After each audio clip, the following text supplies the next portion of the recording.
L'heure du mystère, une émission de Germaine Beaumont. Aujourd'hui, La clé sans peine, texte inédit de Jacques Fayet, avec Bérengère Dautin de la Comédie Française, Jean-Jacques Stin, Pierre Leproux, Paul Villet, Jean Péméja, Lily Sioux, Liliane Godet et l'auteur. Réalisation Guy Delaunay.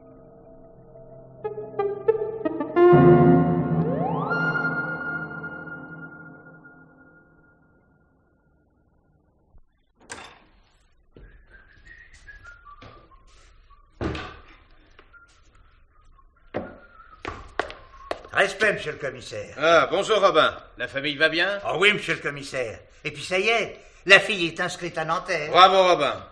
Je vous souhaite bien du plaisir. Belle matinée, monsieur le commissaire. Un peu fraîche, mais ça réveille. Les enfants, ça marche à l'école? Oh oui, monsieur le commissaire. Même qu'on a du mal à les suivre. Ah. L'aîné, surtout, qui est en 5e. Avec les mathématiques modernes, il est un peu perdu. J'ai bien essayé de l'aider, mais c'est plus comme avant. On m'a toujours appris qu'on pouvait pas additionner des torchons et des serviettes. Maintenant, si. On additionne n'importe quoi. Eh ben voilà, c'est ce qu'on appelle des ensembles. Ah, il paraît, monsieur le commissaire, il paraît.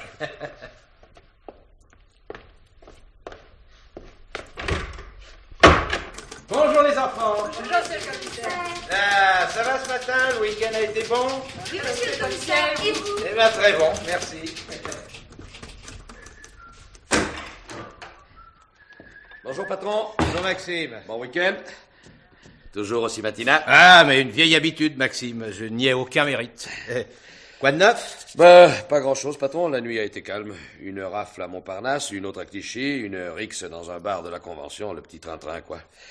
Ainsi, on a arrêté un voleur de voiture. Il a joué de malchance.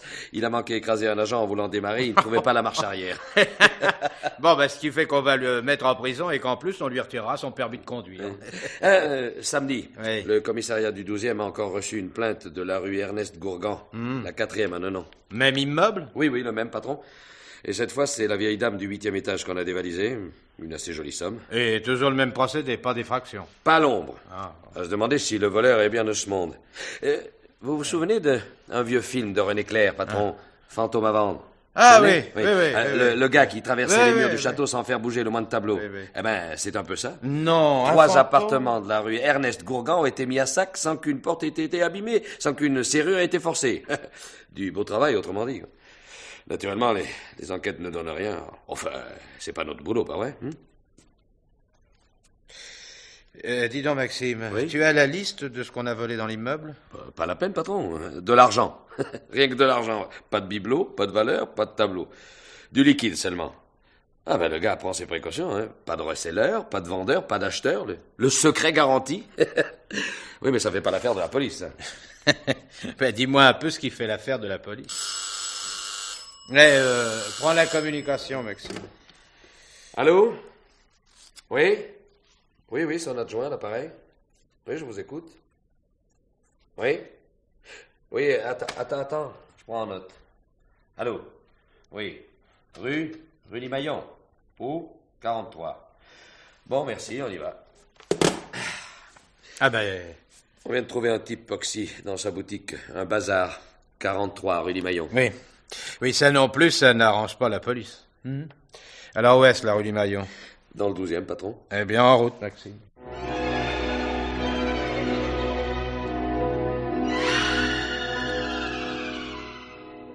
Tout ce que je pourrais vous raconter, je l'ai déjà dit au commissaire du quartier. Excusez-moi, madame, mais mener une enquête, c'est avoir le goût de la répétition. Permettez-moi d'abord de vous dire combien la mort de votre mari... Merci. Voulez-vous vous asseoir? Je voudrais, madame, que vous me racontiez comment vous avez découvert votre mari. C'est pas moi qui l'ai découvert. C'est un client. Premier de la journée, vraisemblablement. Il a appelé au secours, je l'ai entendu, je suis descendu. Vous étiez dans votre appartement? Oui, ici. Quelle heure? Exactement, je sais pas. 8h, 8h10. Vous descendez tard, normalement, au magasin? Plus tard possible. C'est-à-dire? C'est irrégulier. 10h, 11h. Des fois, je descends pas du tout. Et votre mari, monsieur Briand, à quelle heure descendait-il habituellement? Oh, lui, c'est différent. La boutique, c'était sa vie. Il descendait vers 7 heures. Il faisait des rangements. Des améliorations, comme il disait. En fait, il changeait les objets de place. Il bricolait aussi un peu. Personne ne l'aidait à la boutique? Non, personne. Pour des raisons d'économie? D'abord, oui. Vous savez, un bazar de quartier, ça rapporte pas des fortunes. Un employé, il faut le payer, l'assurer, lui offrir ses vacances. C'était pas possible. De toute façon, même s'il en avait eu les moyens, mon mari n'aurait pris personne. Il faisait partie de ces gens qui croient qu'on ne peut pas les aider, que le travail n'est bien fait que s'ils le font eux-mêmes. Puis... Et puis? Bon, rien. Des idées comme ça, qui trottent dans la tête. Rien d'important, vraiment. Il y a longtemps que vous étiez marié? Ça dépend comme vous l'entendez. Ça aurait fait 7 ans le mois prochain. Si je vous comprends bien, 7 ans, c'est long. C'est-à-dire que ça nous laisse le temps d'apercevoir que les choses qu'on a espérées n'arrivent pas. Que les gens ne sont pas exactement comme nous les avions imaginés. Quelle chose? Bon, la vie, quoi. Quand on rencontre un homme qui vous plaît, on fait des projets avec lui. Et quand on l'épouse, c'est qu'on est certaine qu'il les réalisera. Mais les projets demeurent des rêves, et les réalités sont différentes. J'avais cru épouser un homme d'affaires, j'ai épousé un boutiquier. Vous l'aimiez? J'ai aimé en lui ce que j'avais cru qu'il deviendrait. Mais son ambition n'était qu'une fièvre de jeunesse. C'est assez dire qu'elle a peu duré. Vous étiez marié très jeune. À 18 ans. Généralement, quand on fait une bêtise, c'est qu'on est jeune. Votre mari avait beaucoup d'argent? Paul? Oui, il en avait. De ses parents, qui toute leur vie avaient tiré le diable par la queue pour lui laisser un petit quelque chose. Quand ils sont morts, on s'est aperçu que ce quelque chose n'était pas si petit que ça. Oh, pas une fortune, bien sûr, mais suffisamment pour entreprendre, pour investir. Nous étions jeunes, on avait dit. Nous avons remis l'entreprise à plus tard, l'investissement aux calendes grecques, et nous avons voyagé. En moins d'1 an, on avait claqué la moitié de l'héritage. En hôtel, en croisière, en souper aux chandelles, et orchestre tzigane. En bêtise, quoi. Il reste rien. Pas un vison, pas un bijou. Nos amis, eux, ont au moins conservé nos cartes postales. Nous, rien. Paul disait qu'avec ce qui restait, il trouverait le moyen de récupérer ce que nous avions dépensé. Sur le chemin du retour, il faisait des projets. Et moi aussi, comme une idiote. J'aurais aimé acheter un bar sur la Côte d'Azur. Ou prendre des actions dans un palace. Pour ça, il nous aurait fallu des relations. Ou, à défaut, un courage que Paul n'avait pas. Il s'est précipité sur la première petite annonce venue. Et voilà le résultat. Un bazar minable. Dans un quartier minable. Vous pouvez me montrer le magasin? Oh, si vous voulez. Il n'y a rien d'exceptionnel. C'est par ici. Pardon. Non, je vous en prie. Faites attention, les marches sont étroites.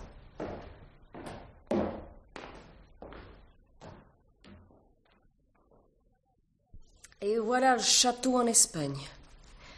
Du ruban au mètre, des clous à tête carrée, des jouets bon marché, des séries de casseroles, de la colle forte, de l'alcool à brûler, des balais de chiens dans des cuillères en bois. Ça rapporte? Je vous l'ai dit, de quoi manger, aller au cinéma le samedi et prendre une pension complète dans un petit hôtel du Morbihan, à 6 kilomètres de la plage. La grande vie, quoi. Où a-t-on découvert votre mari? Dans son atelier. C'est ce cagibi de 2 mètres sur 3 qu'il appelait comme ça. Il y bricolait sur cette petite table. Ou alors, à la machine. Et quand un client ouvre la porte du magasin, il y a bien une sonnerie qui vous prévient? Oui, mais j'ai retiré celle de l'appartement. Paul ouvrait le magasin à 8 heures pour que les gens qui travaillent dans la journée puissent acheter leur babiole avant de partir. À 8 heures, moi, je dors. Oui. Oui, donc vous n'avez rien entendu? J'ai pas entendu le client entrer. Mais je l'ai entendu appeler au secours. Je vous l'ai déjà dit. Je suis descendu, j'ai appelé le commissariat. Vous le connaissez, ce client? Bien sûr. Un maniaque de la bricole. Il est toujours fourré ici. Vous voulez le voir? Il habite à 2 maisons de la boutique. Monsieur Guillossou. Merci. Et maintenant? Maintenant? Maintenant que votre mari est mort, qu'allez-vous faire? Vendre la boutique. Enfin. Et puis partir. La Côte d'Azur? Là où il y a du monde. Et du soleil. Un bar? Ah, je sais pas. Je suis toute seule maintenant. J'ai le temps de voir venir.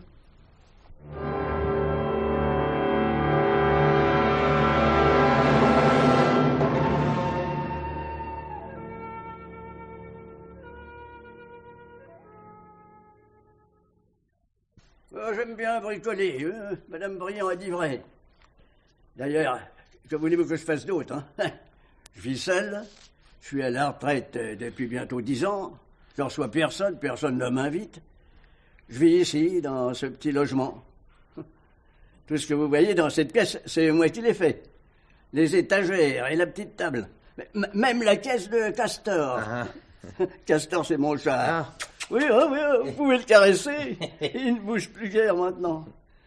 Ah, il est comme moi, au bout du rouleau. Oh, alors. Tous les deux, on se fait une dernière courtoisie. On attend chacun pour partir que l'autre s'en aille. On se soutient, comme ça, l'un et l'autre. Allez, asseyez-vous, je vous en prie. Non, merci. Je vous en ferai pas à boire, Oh, hein. non, J'ai rien, comme je ne bois pas. Monsieur Guillossou, racontez-moi comment ça s'est passé ce matin chez Monsieur Briand. Oh, quelle horreur, croyez-vous, hein. J'ai du mal encore à imaginer que c'est une chose vraie. J'aimais bien aller au bazar. On y trouve tout. J'allais souvent, mais en vérité, c'était plus en curieux qu'en client. Bon, j'achetais bien de temps en temps quelques clous, hein. Du contreplaqué, de la colle. Ah oui, et maintenant, j'ai plus la force de faire des vrais meubles. Et puis, pourquoi faire des meubles? Alors, je fais des modèles réduits, des avions, des voitures. Eh, ça occupe. J'en ai toute une collection, là, dans l'armoire. Vous voulez la voir? Oui, plus tard, Monsieur Guillossou. Donc, ce matin, vous êtes allé au bazar? Ce matin? Oui. Ah oui, ce matin. Ce matin, je suis entré dans la boutique. Il n'y avait personne. J'ai attendu un petit peu. Comme M. Briand ne venait toujours pas, j'ai été voir dans son atelier. Vous savez, la petite pièce à côté, là. Oui, j'ai poussé la porte. Et là, il était par terre, les bras en croix, le visage contre le sol. J'ai compris tout de suite. Il avait une grande plaie sur le crâne, avec du sang qui s'était répandu partout. On l'avait assommé, pour sûr. Vous n'avez touché à rien? Rien, vous pensez, j'y ai même pas songé. J'ai seulement appelé. Qu'est-ce que je pouvais faire d'autre? Madame Briand est descendue tout de suite? Je ne saurais pas bien vous dire, là. J'étais affolé, vous comprenez. Je crois quand même avoir attendu un peu. Qu'a-t-elle dit? Rien. Non, je vais montrer le corps de son mari. Elle n'a rien dit. Elle a simplement décroché le téléphone et elle a appelé la police. Vous connaissez Madame Briand? Pour l'avoir vue quelquefois. Oui. Nous nous étions jamais parlé. D'ailleurs, elle était peu causante avec les gens qui venaient au magasin. Bonjour, bonsoir, et encore. On avait toujours l'impression qu'on dérangeait. Elle a fait du tort à la boutique. Je connais des gens qui préféraient même aller beaucoup plus loin que de se servir chez elle. Monsieur Briand, lui, c'était autre chose. Il était très aimable et il avait toujours un petit mot à vous dire. Il était commerçant, quoi. C'est un peu pour ça aussi que j'allais chez lui le matin. C'est une femme qui se lève tard. J'ai été sûr de ne jamais la rencontrer. Surtout depuis quelques mois. Elle ne descendait presque plus au magasin. Depuis quelques mois? Oui. 6, 7 mois environ. Depuis depuis l'histoire, quoi. Mais quelle histoire? Il paraît que le ménage Briand n'allait plus très bien. Rapport à... c'est gênant à dire. J'ai l'habitude. Vous, oui. Oui, mais pas moi. Eh ben voilà. Il paraîtrait que... Il paraîtrait... Parce que personne n'a jamais rien vu, hein. Il paraîtrait que Madame Briand et le commis... Quel commis? Le garçon vendeur qu'ils avaient, si vous préférez. Il était jeune, entreprenant. Madame Briand n'est pas laide, hein? Alors les langues vont vite. Le fait est que lorsqu'il était là, Madame Briand était toujours dans la boutique. Depuis qu'il est parti, elle n'y met pratiquement plus les pieds. Elle semble donner raison au commérage. Le commis, il est parti de lui-même ou on l'a mis à la porte? Difficile à dire. Monsieur Briand était très discret là-dessus. Il n'en a soufflé mot à personne. Mais, d'après Madame Mahé, ce serait Monsieur Briand qui aurait pris la mouche. Qui est Madame Mahé? La concierge des Briand.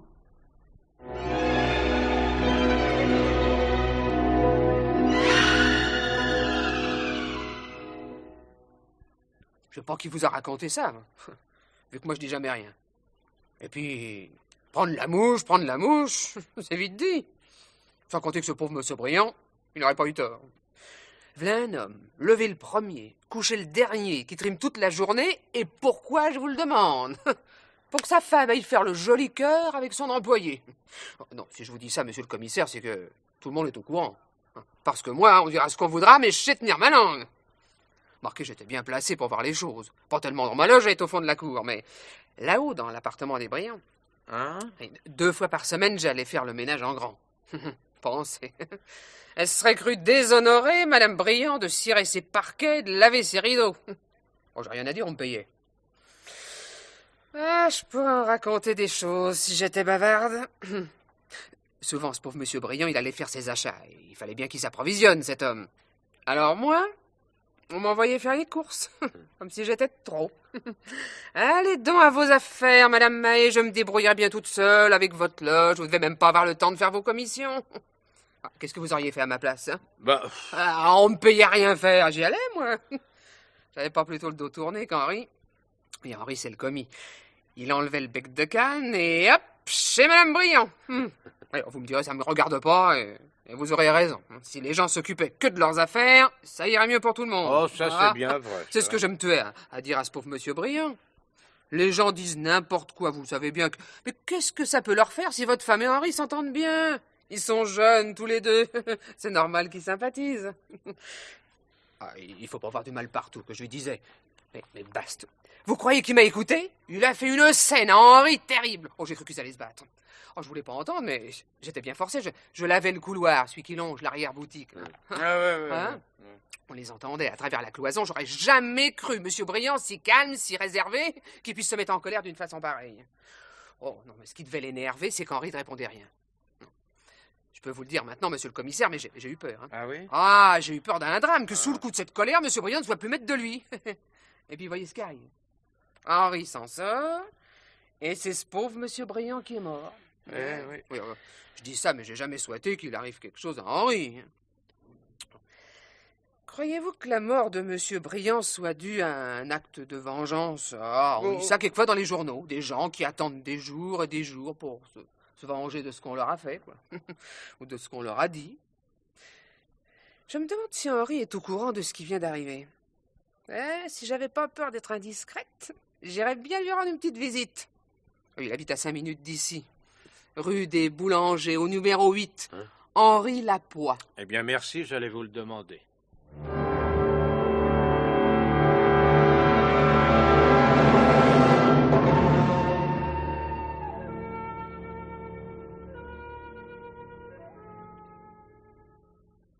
Non, je n'étais au courant de rien. Comment l'aurais-je été? Je ne suis pas sorti de chez moi depuis ce matin, je n'ai pas lu un journal. J'ai bien écouté la radio, mais on n'en a rien dit. Ainsi, monsieur Briand est mort. J'en reviens pas. Vous n'avez pas le téléphone? Non. Pourquoi? Oh, pour rien. Vous avez été l'employé de monsieur Briand? Oui. Et vous ne l'êtes plus? Non. Pourquoi? Vous trouvez que c'est une situation de vendre des clous et du tapis-brosse? Quand le fonds vous appartient, encore je comprends, mais autrement. Et puis pour le commerce, il faut avoir des dispositions particulières. Je ne les ai guère. Et que faites-vous maintenant? À présent? Oh, un métier bien agréable, sans doute, qui vous permet de rester en semaine chez vous et de n'en pas sortir. Vous ne connaissez pas votre bonheur. Quand arrivent les premières neiges ou les brumes d'automne, je me prends toujours à regretter de faire ce que je fais. Tout le monde ne peut pas rester chez soi, bien sûr. Bon, alors, quel métier? Eh bien, pour l'instant, je travaille pas. C'est moins facile qu'on ne croit. Je n'ai pas de diplôme, monsieur le commissaire. Maintenant, il en faut pour tout. Alors, je cherche. Et les petites annonces? Ah oui? Oui, entre autres. Oh, je suis sur 2 ou 3 affaires, j'ai bon espoir. Il y a longtemps que vous ne faites rien? Quelques semaines. Quelques mois. Oui. Ce que je ne comprends pas dans votre cas, c'est que vous n'ayez pas attendu pour quitter M. Briand d'avoir trouvé une autre place. Oui, à moins, bien sûr, que ce ne soit M. Briand qui vous ait donné congé. Hein? À la suite d'une discussion, par exemple. Ah, nous y voilà. Je parierai avec vous, monsieur le commissaire, que vous avez rencontré Madame Mahé.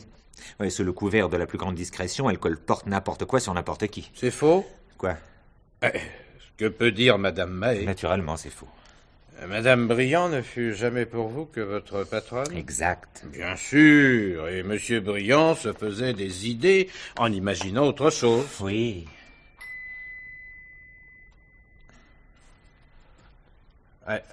On a sonné, je crois. Je n'attends personne. Un représentant de commerce, sans doute. Et vous n'avez besoin de rien. Non, restez là, je vous en prie. Moi, j'ai une très bonne technique pour les renvoyer sans jamais rien leur acheter.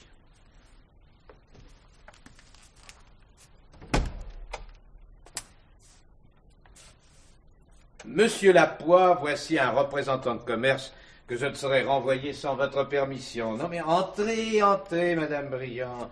Entrez, monsieur n'attendait personne, mais il vous recevra sûrement. J'étais venue pour... Pour annoncer à monsieur Lapoix la mort de votre mari. Mais c'est bien normal. Tenez, regardez comme il est frappé. Imaginerait-on devant son émotion que monsieur Briand fût si injuste avec lui? Non, mais asseyez-vous, madame, je vous en prie. Asseyez-vous. Pardonnez-moi, monsieur, mais je fais ici comme je ferais chez moi. Ne m'avez-vous pas dit, madame, que votre mari s'occupait seul de son magasin?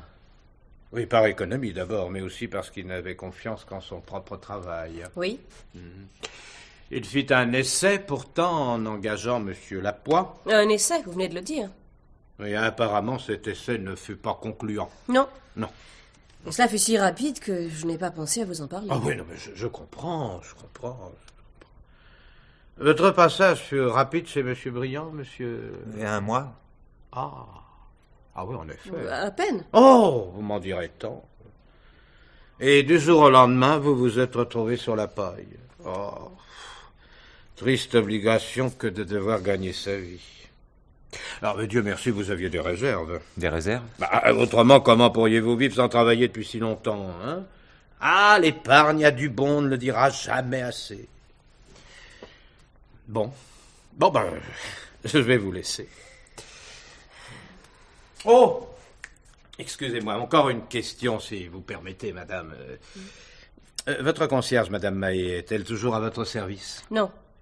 Pour des raisons d'économie également, je suppose. Non, monsieur le commissaire. Non. Parce que madame Mahé a une imagination fertile et une langue bien pendue. Là, je suis à 2 doigts de vous donner raison. Excusez-moi, mais n'a-t-elle pas été dire que vous receviez monsieur Lapoix chez vous, en l'absence de votre mari? Naturellement, c'est faux. Hein? Oui, parce que c'est faux, naturellement. N'a-t-elle pas été jusqu'à insinuer que vous subveniez aux besoins de monsieur Lapoix? Ça, elle ne peut pas le savoir. Vraiment? Ah bah oui, vraiment, peut-être après tout ne l'a-t-elle pas dit. Oui, bon, cette fois-ci, je me sauve, hein. Nous nous reverrons, madame Briand, nous n'y échapperons pas, que voulez-vous. Monsieur Lapoix, je vous demanderai de ne pas quitter Paris, sans nous en avertir, n'est-ce pas? C'est simple formalité.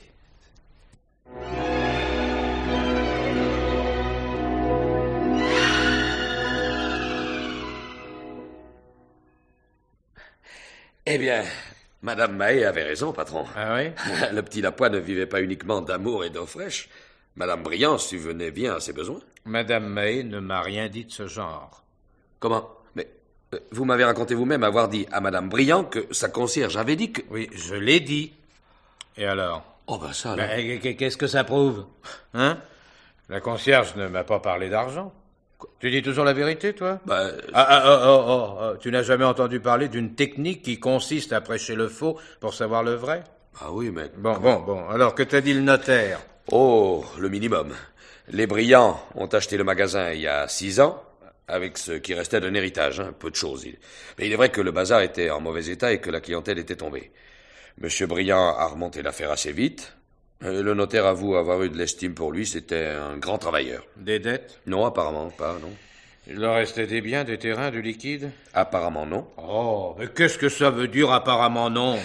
Ça veut dire que chez le notaire, il ne restait rien. À la banque? Rien non plus. Alors? Oui, mais il y a eu. Beaucoup? Non, mais régulièrement. Voilà. D'après la banque, M. Briand versait chaque fin de mois une petite somme. Le supplément des bénéfices. De petite somme en petite somme, et il y avait là un petit magot qui s'endormait. Et depuis quelque temps, il y a eu, comme une fuite, on pourrait dire. Madame Briand, qui avait aussi la signature du compte chèque, tirait des sommes de plus en plus fortes. Directement? Quelquefois, mais rarement. En général, c'était des petites sommes, mais elle signait surtout des chèques à Henri Lapoix. Ah, depuis qu'il avait été mis à la porte. Tout juste. Eh bien, elle commence bien jeune, la petite Madame Briand. Qu'est-ce que ce sera plus tard, hein? Et Henri qui dit qu'il n'a pas le sens du commerce. Eh bien. Dis donc, au fait, la banque envoie bien des relevés de compte tous les mois. Oui. Alors donc, M. Briand devait savoir que ses économies fondaient comme neige au soleil. Il ne s'est jamais plaint? Apparemment, non. Oh. Enfin, non, je veux dire qu'il n'a jamais rien dit à la banque. Ah bon. Je suppose qu'avec sa femme, la chanson devait être différente. Probable aussi qu'il a dû chanter le même refrain à Lapoix. Ah, et tu veux dire que les deux hommes auraient eu une discussion au cours de laquelle Lapoix aurait tué le marchand de couleurs? C'est possible, non? Oh oui, c'est possible. Si on admet que Henri Lapoix s'est rendu au bazar. Oui, mais ça ne me paraît pas être de son style, vois-tu. Non, il lui aurait fallu plus de courage. Le jeune homme reçoit à domicile. Oui. Mais il doit se méfier des maris jaloux. Dites, encore un petit détail, patron, qui peut avoir son importance. Monsieur Briand, il y a un mois, avait déposé une somme nettement supérieure à ce qu'il avait l'habitude de verser. Et il avait averti la banque qu'il déposerait la même somme une fois encore. Quand? Eh bien, il devait la verser aujourd'hui. Allô? Oui, commissaire Frémont, oui. Ah, bonjour, mon vieux, bonjour, oui. Oui, alors? Oui, bon, allez-y, j'écoute. Bon. Oui, je vous remercie d'avoir fait si vite. Et de m'avoir appelé aussitôt. Oui, à bientôt, c'est ça. Merci. Qu'est-ce que c'est? C'est le médecin légiste. Briand a été tué entre 6h et 8h du matin. Il a été assommé avec le marteau qu'on a trouvé près du corps. Ah. Oui, naturellement, aucune empreinte. Bon, il se fait tard, Maxime. Une bonne nuit par là-dessus et on y verra peut-être plus clair demain matin. Vous venez dîner à la maison, patron? Ah, non, merci, mon vieux. Non, merci, Madame Frémont m'attend. On doit aller au cinéma. Ah, un policier? Ah, ça, c'est elle qui choisit. Mais ça ne m'étonnerait pas. Non, où qu'on aille, on parle toujours boulot.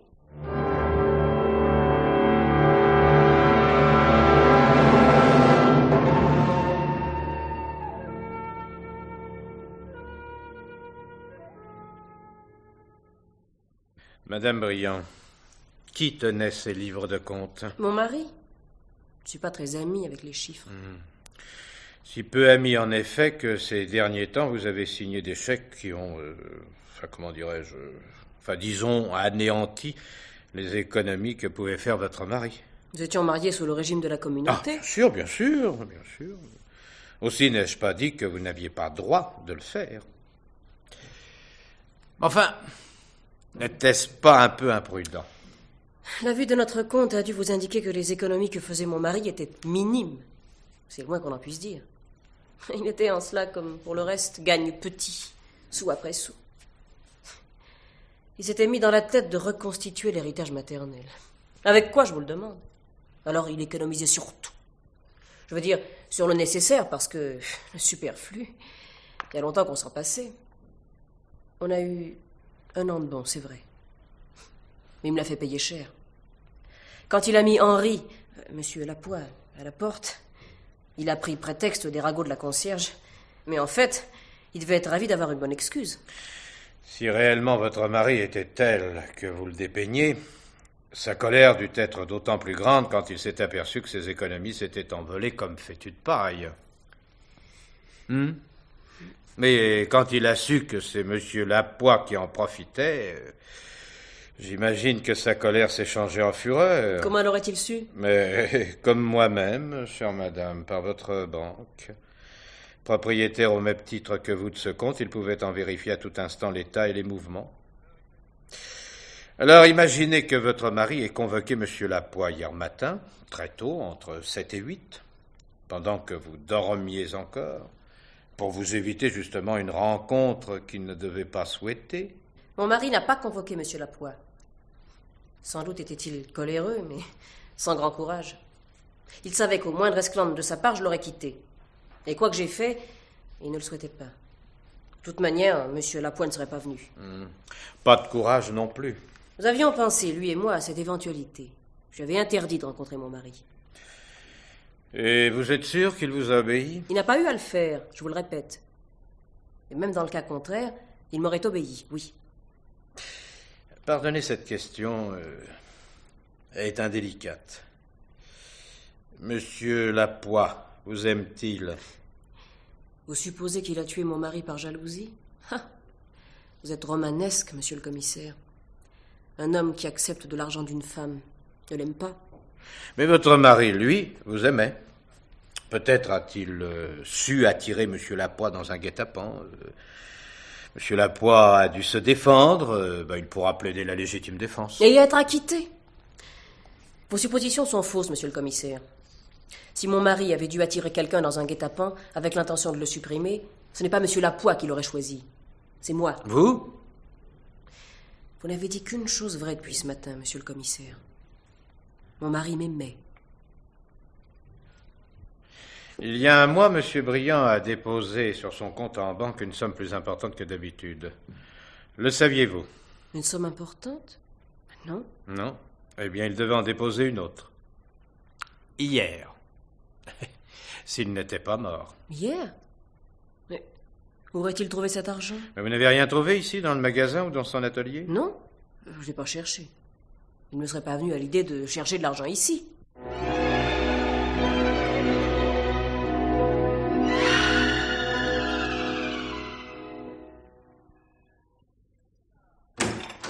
Ah, tout de même. C'est à cette heure-ci que tu arrives, toi? Moi, j'ai déjà eu le temps d'aller chez les Briand. À vous parler d'une aventure, patron. Hier, en vous quittant, je suis rentré chez moi. J'ai dîné avec ma femme, et puis, comme vous m'aviez parlé de cinéma, ça m'a donné envie d'y aller. Alors, on est allé voir un vieux western que j'avais déjà vu quand j'étais gosse. Oui, j'aime bien revoir des vieux films. Ça rappelle des souvenirs. Oui, alors après, on a pris un verre dans un bistrot où je vais quelquefois. On a rencontré 2 ou 3 copains. Vous savez ce que c'est, une discussion en amène une autre. Bref, on est rentré à 2 heures du matin. Alors là, croyez-moi si vous voulez, on s'est aperçu qu'on n'avait pas nos clés. Non. Ni moi, ni Madeleine. Oui. À la porte, comme des Romanichels. Et puis, pour trouver un serrurier à Paris à 2 heures du matin, faut au moins avoir des dents de voyance. Au bout d'1 heure, j'ai trouvé un brave type qui fait des clés minutes. Et à 4 heures du matin, on était au lit. En réalité, je me suis pas réveillé ce matin. Et tout de même, aller au cinéma et oublier ses clés, je crois bien que c'est la première fois que ça m'arrive. Oh, Madeleine, elle, c'est différent, elle oublie tout partout. Enfin, c'est pour vous dire que si je suis en retard, c'est... Mais dis donc, Maxime, un type qui n'a pas d'argent et qui tout d'un coup met sur son compte pas loin d'un demi-million, qu'est-ce que tu en penses? Qu'il a de la veine, patron, ou qu'il a gagné à la loterie. Oui. Et si 1 mois après, il a l'intention de remettre sur ce même compte une somme importante, qu'est-ce que tu en dis? Eh ben, je dis qu'il a une recette que j'aimerais bien connaître. Il est marié, ce gars-là? Oui, alors, oui, je dis qu'il est... Hein? Vous pensez à l'affaire Briand, patron? Eh oui, à quoi veux-tu que je pense d'autre? Dis donc, tu as des nouvelles de l'enquête sur les vols du 12e arrondissement? Ben non, patron, c'est une affaire à l'échelle du quartier, on s'en occupe pas. Eh ben, tu vas t'en occuper. Moi, patron? Je veux savoir la date exacte des vols et leur montant. Bon, vous pensez que le sieur Briand était dans le coup? Je ne pense à rien, je voudrais savoir, c'est tout.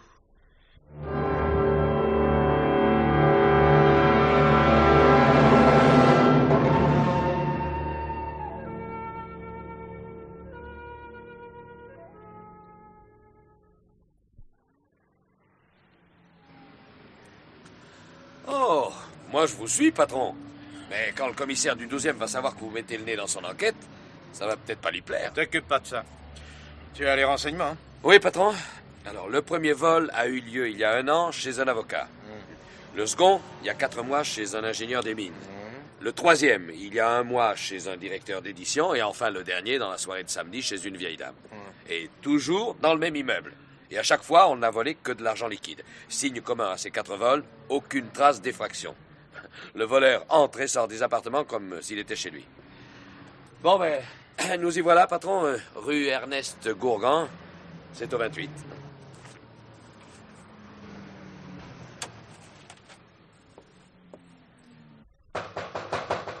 Qu'est-ce que c'est? Police! Encore? Enfin, je veux dire, il est déjà venu 2 de vos confrères, rapport au vol. Ah, naturellement, si ça vous intéresse, je peux vous répéter ce que je leur ai déjà dit. S'il vous plaît, oui. Comme tous les samedis soirs, Madame Blamin va dîner chez sa fille. Elle rentre vers 11h30, minuit. À 1h du matin, elle est venue me voir, affolée. On lui avait volé ses économies. Est-ce qu'on a idée aussi de garder une somme pareille chez soi? Enfin, ce sont ses affaires. Hein. Chacun fait comme il veut.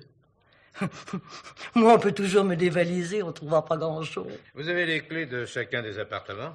Naturellement que j'ai les clés. Faut bien que je puisse ouvrir des fois qu'il y aurait des accidents.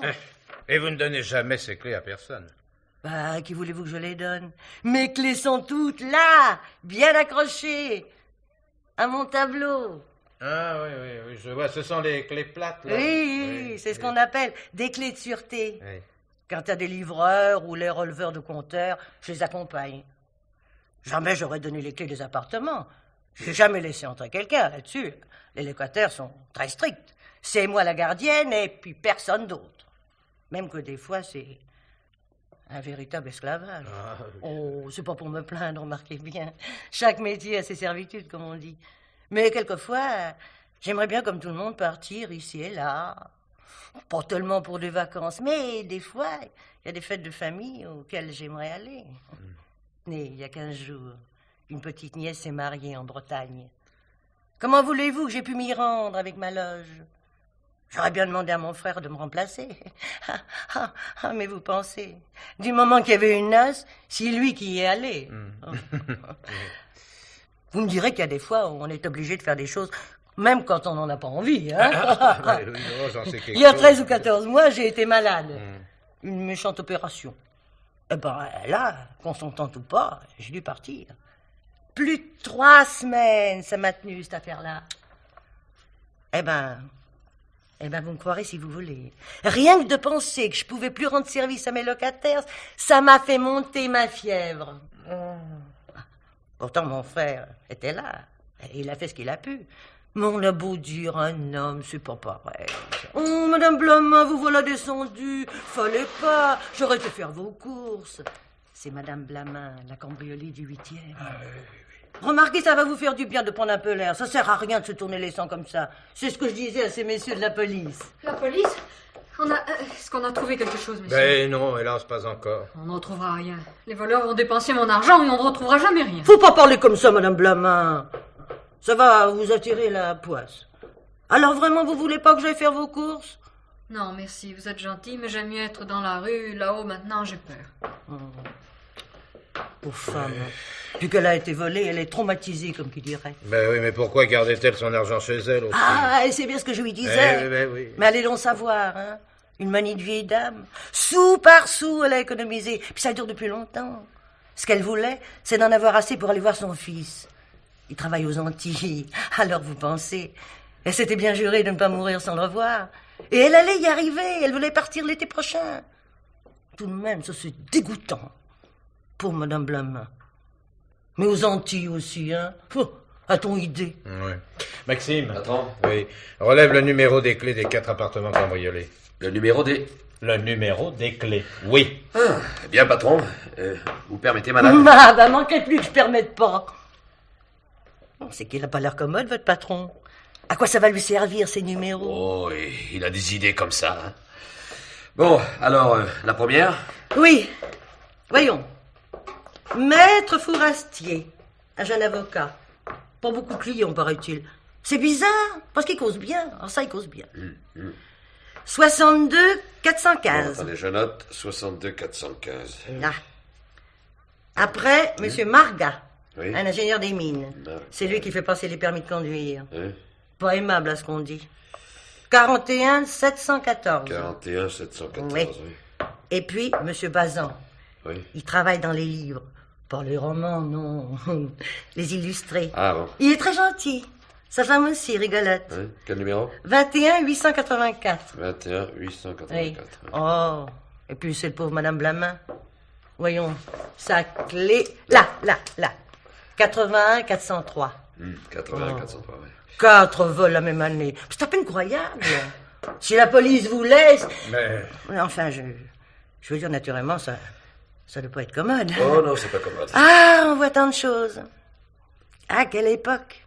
Enfin, j'espère que votre idée va donner des résultats. Maxime. Oui? Tu vas aller chez Briand, tu vas rafler tous ses livres de compte, toutes les factures et tu les porteras à la PJ. Compris, patron. Il est sympathique, votre collègue. Il est vif. Dites donc, cette maladie que vous avez eue il y a une quinzaine de mois, racontez-moi donc un peu. Oh, mais comment donc? Entrez, je vous en prie. Merci. Parce que vous étiez pas vous alors. Eh bien, figurez-vous que ça a commencé par me donner une douleur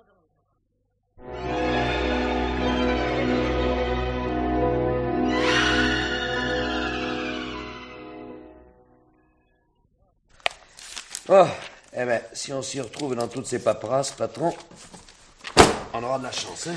Mais dis donc, Maxime, quand tu t'es trouvé bloqué sur ton palier avec ta femme hier soir... Quelle aventure! Oui, tu m'as bien dit que tu avais été chercher un serrurier. Ouais, un serrurier si on veut, enfin un type qui fait des clés minutes. Bon, alors qu'est-ce qu'il a fait? Ben des clés, patron. Oui. Mais comment a-t-il pratiqué? Et il a pris des empreintes et puis il a fait une découpe à la machine. Machine exprès? Oui, bah il faut moins de temps pour le faire que pour le dire. Et il t'a rien demandé? Ah si, il m'a demandé 6 francs. Et quoi d'autre? Ben c'était déjà pas mal, 6 francs pour un malheureux bout de ferraille et 1 minute de travail. Mais il t'a pas demandé ton nom? Ben non. Ni tes papiers d'identité? Mes papiers d'identité? Naturellement pas. Bon, autant dire qu'il t'a fait une clé pour ouvrir un appartement sans savoir si cet appartement était bien à toi. Ah oui? Et que muni de cette clé, tu aurais pu dévaliser un avocat sans cause, un ingénieur des mines rébarbatif, un éditeur d'illustrés et une vieille dame qui thésaurise pour aller voir son fils aux Antilles. Tu me suis? Toujours, patron, toujours. Bah alors? Mais dans mon cas, c'était pas possible, patron. Pourquoi? Bah, patron, je suis de la police. Imbécile. C'est écrit sur ton visage. Tu l'avais dit à ton serrurier que tu étais de la police? Oh non, patron, en dehors du service, on se vante pas de ces choses-là. Ah bon? Bon, alors donc, c'est bien ce que je dis. Tu aurais été un voleur, il aura agi de la même façon avec toi. Oui. Bon, eh ben, tiens. Regarde cette facture. Oui. Là. Oui, là. Oui. Eh ben, 4, qu'est-ce que tu vois? 4 clés plates, 5 francs l'unité. Ouais. Total, 20 francs. Ah ben dis donc, c'est moins cher que la mienne. Mais regarde le numéro des clés et compare avec les numéros que tu as relevés chez la concierge. Oui. 62 415, 41 714, 21 884 et 81 403. Ce sont bien les mêmes numéros, patron? Eh ben donc, M. Briand a fabriqué les clés qui ont servi à ouvrir la porte des appartements dévalisés. Madame Briand l'a dit quand je l'ai vu pour la première fois. Il bricolait sur la petite table, ou alors à la machine. Sur le moment, ça ne m'a pas frappé, mais effectivement, la machine qui est dans son atelier sert à fabriquer des clés plates. Non, le voleur, c'est lui. C'est une question? Non, patron, je vous dis, le voleur, c'est Briand. Ah! Mais enfin, patron, vous venez de me le dire. Monsieur Briand a fabriqué les clés qui ont servi à ouvrir la porte des appartements dévalisés. Il y a des vers qui fabriquent de la soie, ils ne s'en servent pas pour autant. Quel rapport? Eh bien, je t'ai dit que Briand fabriquait des clés, je ne t'ai pas dit qu'il s'en servait. Pourtant, patron, tout concorde. Oui. Il fabrique des clés. Oui. Il vole l'argent chez l'avocat, l'ingénieur, l'éditeur et la vieille dame. Ce qui lui permet de déposer de l'argent sur son compte en banque. Mais oui, c'est un raisonnement. C'est le mien. Eh ben, c'est ça. Et pris d'un remords subit, il prend un marteau et s'en donne un grand coup sur la tête en signe d'expiation jusqu'à ce que mort s'en suive. Bravo, Maxime. Dis donc, j'espère que ta place de second te suffit. Pourquoi, patron? Parce qu'avec des raisonnements comme ça, tu n'auras jamais la première. Tu n'as pas pensé une seconde que s'il avait fait les clés pour lui-même, il n'aurait pas fait de facture. Exact. Mais alors tu ne crois pas non plus que pour faire des doubles de clés, il faut au moins avoir l'original. Des clés, ça se perd. Mais, alors, 4 personnes, habitant le même immeuble, se seraient trouvées en même temps dans une boutique, loin de leur quartier, et toutes les 4 au même moment auraient perdu leurs clés. On a vu des choses plus drôles. Ah oui, oui, mais on en a vu aussi de plus logiques. Alors? Alors? La routine, Maxime, la routine. Tu vas me trouver l'adresse du frère de la concierge de l'immeuble de la rue Ernest Gourgan. Du frère? Oui, du frère, oui. Enfin, tu n'as pas entendu ce qu'elle nous a dit? Quand? Quand? Ben, quand elle nous a parlé de son opération et qu'elle s'inquiétait pour ses locataires. Oui, c'est pourtant vrai qu'elle avait l'air émue. Oui, mais elle a dit, pourtant mon frère était là et il a fait ce qu'il a pu. Ah oui, c'est vrai. Oui, ça y est. Ben, voyez-vous, patron, pour arriver à la première place, ce qu'il me faudrait, c'est moins du flair que de la mémoire.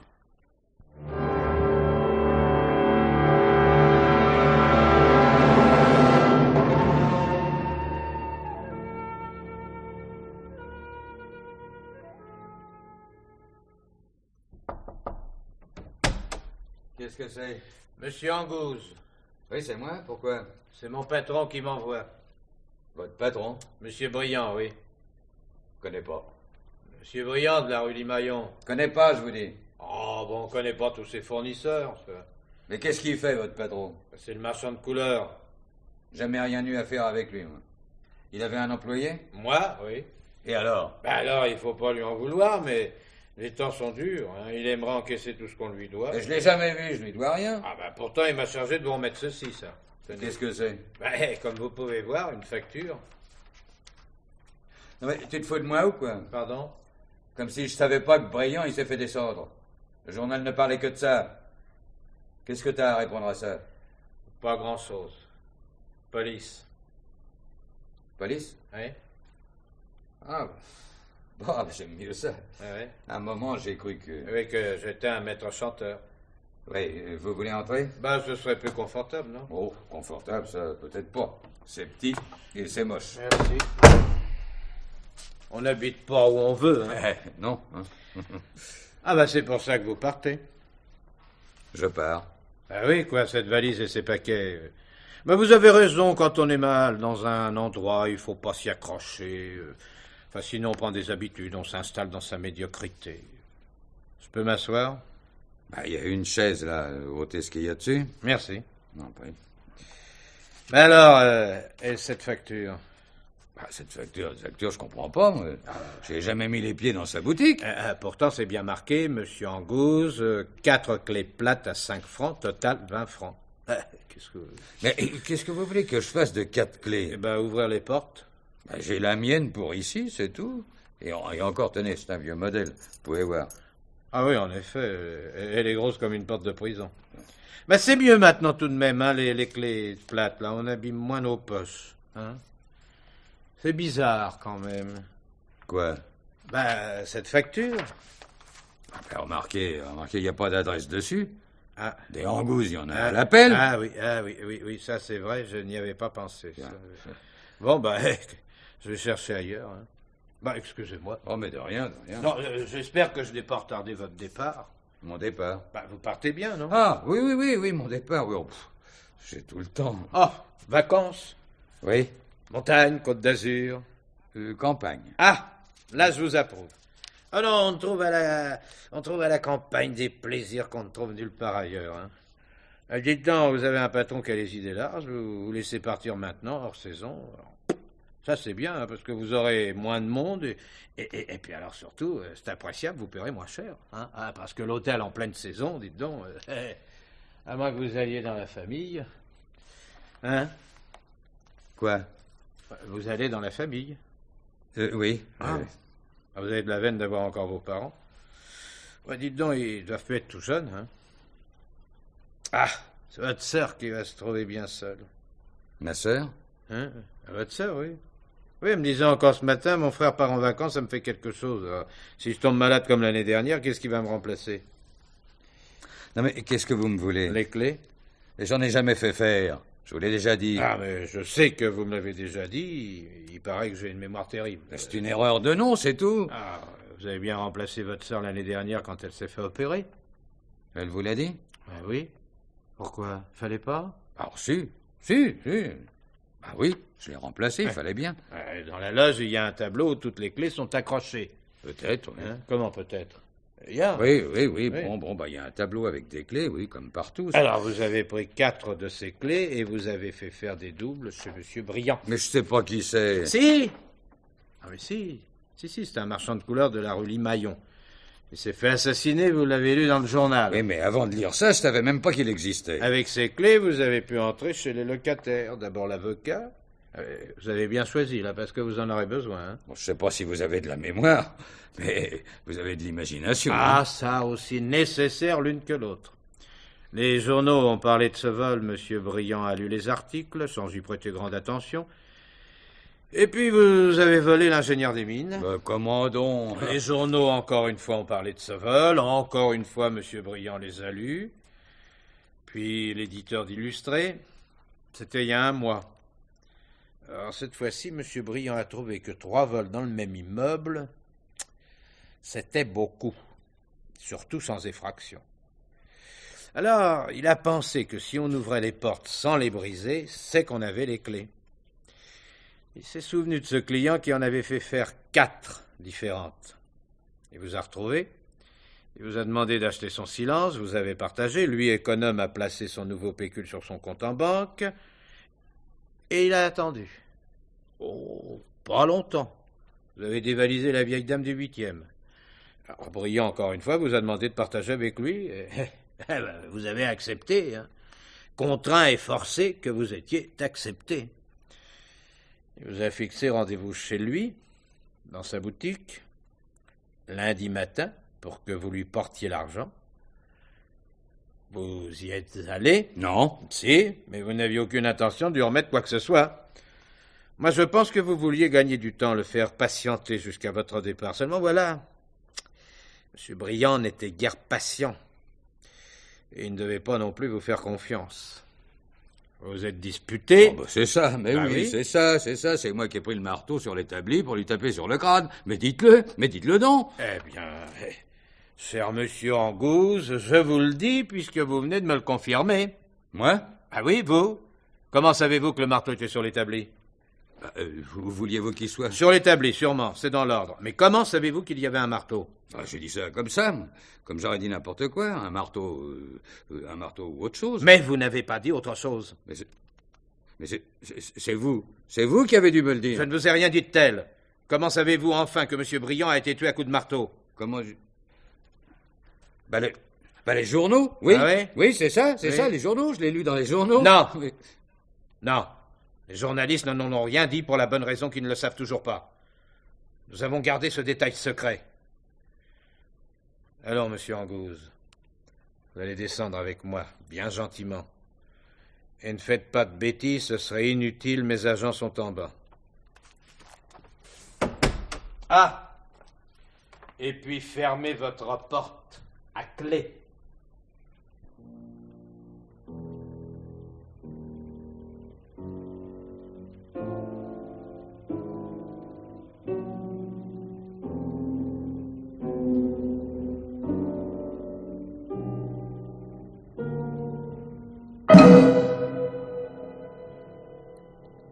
L'heure du mystère, une émission de Germaine Beaumont. C'était aujourd'hui La clé sans peine, texte inédit de Jacques Fayet. Bérengère Dautin de la Comédie Française était Madame Briand, Jean-Jacques Stin, le commissaire Frémont, Pierre Leproux, Angouze, Paul Villet, Guillossou, Jean Péméja, Maxime, Lily Sioux, la concierge, Liliane Gaudet, Madame Mahé et l'auteur, Henri. Dans les autres rôles, Maurice Barnet, Pierre Ferval, Ginette Franck, Annick Corrigan. Bruitage, Louis Amiel. Chef opérateur du son, Michel Ristich. Collaboration technique, Bernard Blotio. Assistante, Marie-Christine Chomel. Réalisation Guy Delaunay.